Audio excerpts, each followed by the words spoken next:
dois elementos devem, portanto, ser erradicados de uma vez por todas: o medo do sofrimento futuro e a lembrança do sofrimento passado, já que esta última já não me diz respeito e a primeira ainda não me diz respeito. Depois de um longo dia de trabalho e um trânsito terrível, você finalmente chega em casa. O estresse cobrou seu preço e você está exausto, entediado e frustrado com os acontecimentos do dia ao mesmo tempo. Você entra na sua cozinha e encontra uma pilha de pratos, algo que você pediu ao seu cônjuge para cuidar esta manhã. Mesmo assim, eles estão relaxando em frente à TV, como se nada estivesse errado. Você sente a raiva aumentando e, incapaz de se controlar, grita com seu cônjuge. Você não se contém. Você quer deixar claro, provar que o que aconteceu é realmente importante. Seu cônjuge está assustado e envergonhado. Eles estão preocupados. Você nunca gritou com eles assim antes. Eles iam lavar a louça mais tarde, mas você não deu a oportunidade a eles. O dia também foi longo para eles, mas você não se importou. Eles só queriam ter uma boa noite com você, mas agora isso está arruinado. Mais tarde naquela noite, você finalmente começa a entender o que lhe custou perder a paciência. Você sabe que não deveria ter dito o que disse. Você deveria ter sido mais atencioso. Você deveria ter agido de forma diferente. Você se arrepende de suas escolhas. Talvez para você não tenha sido uma pilha de pratos que o irritou. Talvez tenha sido seus filhos usando marcadores na parede, ou seu chefe despejando aquele relatório sobre você antes das férias. Independentemente do cenário, todos nós perdemos o controle em algum momento e todos sentimos uma pontada de arrependimento. Os estoicos definiriam o arrependimento como o momento em que os acontecimentos passados consomem as nossas vidas presentes, quando nos debruçamos sobre as coisas nas quais não temos controle, quando resistimos ao nosso destino. Marco Aurélio argumentou que devemos estar satisfeitos com o que temos e aceitar o presente. O arrependimento é o contrário, quando não estamos satisfeitos com o que temos, quando rejeitamos o que nos foi dado. Sêneca disse que muitas vezes sofremos mais na imaginação do que na realidade. Ele estava dizendo que o arrependimento nada mais é do que uma emoção da nossa imaginação. Acreditamos que se tivéssemos dito algo ou nos calado, se tivéssemos agido de forma diferente, o resultado teria sido diferente. Marco Aurélio tinha uma mentalidade semelhante e forneceu uma solução para este problema. As coisas externas não são o problema, mas sim a sua avaliação delas, que você pode apagar agora mesmo. Vamos dar uma olhada naquela briga que você teve com seu cônjuge. Seus arrependimentos não têm a ver com os pratos em si ou com seu cônjuge. Trata-se de sua percepção das expectativas. Você esperava que seu cônjuge tivesse lavado a louça quando chegasse em casa. Então você acredita que deveria ter sido diferente, e se tivesse sido diferente, você estaria em melhor situação. Então isso significa que a culpa é do seu cônjuge? Talvez por deixar a louça na pia, mas certamente não pela sua reação exagerada e definitivamente não pelo arrependimento que você sentiu mais tarde naquela noite. O arrependimento é um problema interno que deve ser diagnosticado e tratado por nós mesmos. Devemos aprender a ignorar essas emoções egocêntricas e dominar nossos sentimentos de arrependimento. Esse vídeo tem como objetivo ajudá-lo a compreender suas emoções, usar o passado em seu favor e superar seus maiores arrependimentos. Sêneca dizia: a vida é muito curta e ansiosa para quem esquece o passado, negligencia o presente e teme o futuro. Todos nós dissemos a nós mesmos, sem arrependimentos: Existem inúmeros memes, citações inspiradoras e vídeos que nos lembram disso. Poetas, cantores, pintores e escritores vêm criando arte sobre isso há milênios. Praticamente fomos condicionados a viver de acordo com isso. Mas não importa quantas vezes lemos sobre isso, cantamos uma música sobre isso, ou dizemos a nós mesmos para não fazer isso, todos nós temos algo de que nos arrependemos. Todos nós temos aquela sensação incômoda que volta para nós. Isso nos atinge exatamente quando pensamos que esquecemos daquela época, daquele lugar, daquelas pessoas. Isso volta no pior momento. O poder do arrependimento não deve ser subestimado. Há um estudo que diz que 82% dos americanos sentem arrependimento pelo menos ocasionalmente. O arrependimento é como uma emoção indispensável, mas também pode ser um instrumento positivo para melhorar sua vida. Se realmente queremos melhorar a nossa vida, não podemos fugir desses sentimentos negativos, não podemos escondê-los. Mas deveríamos simplesmente aceitar esse desespero? Deveríamos simplesmente aceitar viver com arrependimento? Veja o que diz o escritor Samuel Johnson. Quando olho para trás, para resoluções de melhorias e emendas que ano após ano foram feitas e quebradas, seja por negligência, esquecimento, ociosidade viciosa, interrupção casual ou enfermidade mórbida, quando descubro que grande parte da minha vida foi roubada inutilmente e que mal consigo discernir, por retrospecção, alguns dias empregados de maneira adequada e vigorosa, porque ainda tento resolver novamente. Tento porque a reforma é necessária e o desespero é criminoso. Johnson aceitou seu passado, mas não seu arrependimento. Ele optou por refletir sobre suas dificuldades para melhorar e evitar cometer os mesmos erros no futuro. Ele escolheu lutar contra o arrependimento, não se afundar nele. Se há algo que podemos aprender com Johnson, é que sentir arrependimento é inevitável, mas nossas ações e nossa mentalidade não são. Assim, a questão não é por que sinto arrependimento, mas sim como faço para lidar com isso. Como faço para seguir em frente? Como posso me tornar melhor por causa disso?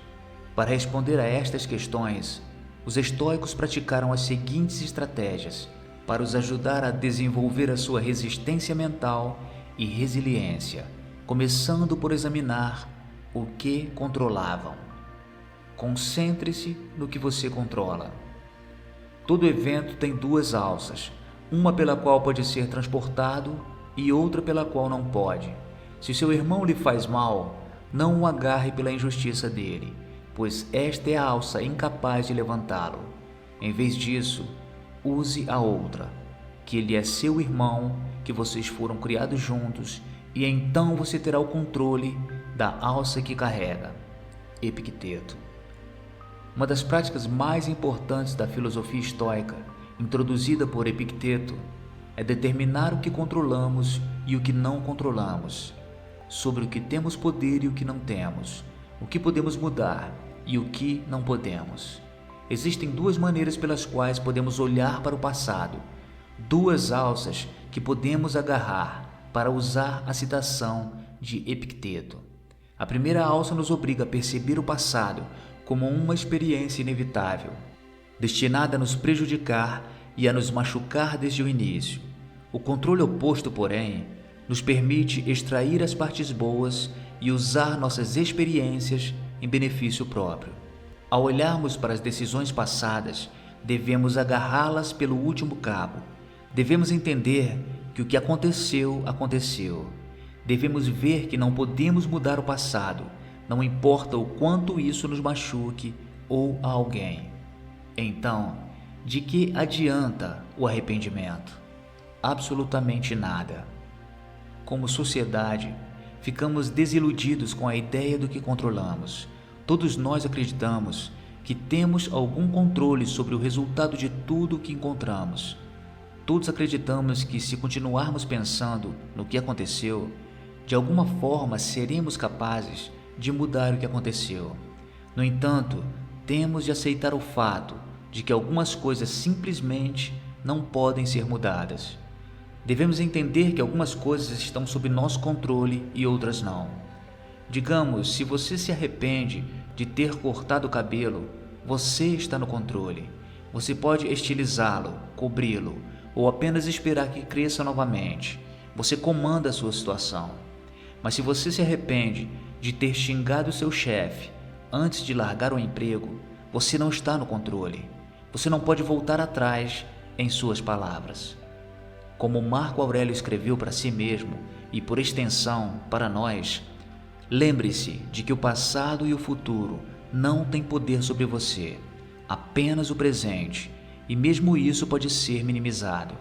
Basta marcar seus limites, e se sua mente tentar afirmar que não pode resistir a isso, bem, então envergonhe-se disso. O passado está feito. Não podemos permanecer em nossas inseguranças. Não podemos refletir sobre nossos arrependimentos. Devemos aprender que o que aconteceu está fora do nosso controle agora. Devemos deixar ir. Deixar ir é uma porta de entrada necessária, embora às vezes dolorosa, para uma transformação genuína. Os estoicos chamavam isso de arte da aquiescência, a renúncia e o consentimento de tudo que as coisas são para que possam ser o que devem se tornar. De certa forma, o arrependimento é apenas desejar que as coisas acontecessem do jeito que queríamos, mas ao permitir que as coisas se tornem o que devem ser, é menos provável que nos arrependamos do que fizemos. Ao aceitar que algumas coisas estão simplesmente fora do nosso controle, é menos provável que desejemos um resultado diferente. Ame seu destino. Um fogo ardente produz chama e brilho de tudo o que é jogado nele. Marco Aurélio. Depois de definirmos o que controlamos, devemos descobrir como responder, independentemente de controlarmos ou não o que está acontecendo. Devemos determinar como nos comportamos. Devemos determinar como superamos os obstáculos. Devemos determinar como avançar. No primeiro livro de seus discursos, Epicteto se imagina sendo executado pelos guardas romanos, com sua vida fora de seu controle. Numa demonstração de tranquilidade e sabedoria, ele expõe seus pensamentos. Eu devo morrer, mas devo morrer chorando? Devo ser acorrentado, mas devo gemer também? Devo ser exilado, mas há alguma coisa que me impeça de ir com um sorriso calmo e sereno? Embora o termo tenha sido cunhado pela primeira vez pelo filósofo alemão Friedrich Nietzsche, a prática de amor fati, amar o seu destino, remonta a Epicteto e aos estoicos. Muitas vezes, por meio de reflexão e meditação, os estoicos usavam essa prática para resolver traumas do passado e ajudá-los a alcançar uma maior sensação de paz interior. Os destinos guiam quem os aceita, disse Clentes, e atrapalham quem lhes resiste. Amor fati é mais do que apenas compreender o que nos acontece. É entender que nem sempre a nossa percepção precisa ser negativa. É entender que aceitar as circunstâncias atuais nos tornará melhores. É compreender que às vezes devemos ser gratos pelo tempo nublado e que sempre há um caminho através da tempestade. Todos nós enfrentamos dificuldades, todos nós ficamos presos no trânsito, todos nós lidamos com Wi-Fi lento ou serviço de celular ruim, exatamente quando precisamos enviar aquela mensagem importante. Como pessoas racionais, tendemos a pensar que essas dificuldades foram feitas especificamente para nós, que o mundo está atrás de nós, que não podemos vencer. Mas isso não poderia estar mais longe da verdade. Todo mundo passa por obstáculos, todos tropeçam às vezes. Como falamos na primeira sessão, não podemos controlar algumas coisas na vida, e essas dificuldades, por mais que tentemos, sempre estarão fora do nosso controle. Quando aceitamos o que nos acontece, depois de compreendermos que certas coisas especialmente as coisas más, estão fora do nosso controle, ficamos com isso. Amar tudo o que nos acontece e enfrentá-lo com alegria e força infalíveis. Como disse o autor best-seller Robert Greene, precisamos aceitar o fato de que todos os eventos ocorrem por uma razão e que está dentro de sua capacidade ver essa razão como positiva. Marco Aurélio retrata perfeitamente esse conceito em Meditações, através da imagem de uma loja de artesãos. Há espinhos no caminho, então afaste-se, já disse o suficiente. Por que ponderar sobre a existência de incômodo? Tal pensamento faria de você motivo de chacota para o verdadeiro estudante da natureza, assim como um carpinteiro ou sapateiro riria se você apontasse a serragem e as lascas no chão de suas lojas. No entanto, embora esses lojistas tenham latas de lixo para descartar, a natureza não precisa delas. Por que tropeçar nos espinhos? Por que refletir sobre a serragem no chão? É simplesmente parte da natureza. Contanto que você tenha a capacidade de vê-los, você terá a capacidade de superá-los. Ao praticar o amor fati, também é menos provável que tenhamos arrependimentos no futuro. Ao abraçar os desafios que temos pela frente, é menos provável que nos arrependamos das decisões que tomamos para os vencer, independentemente do resultado.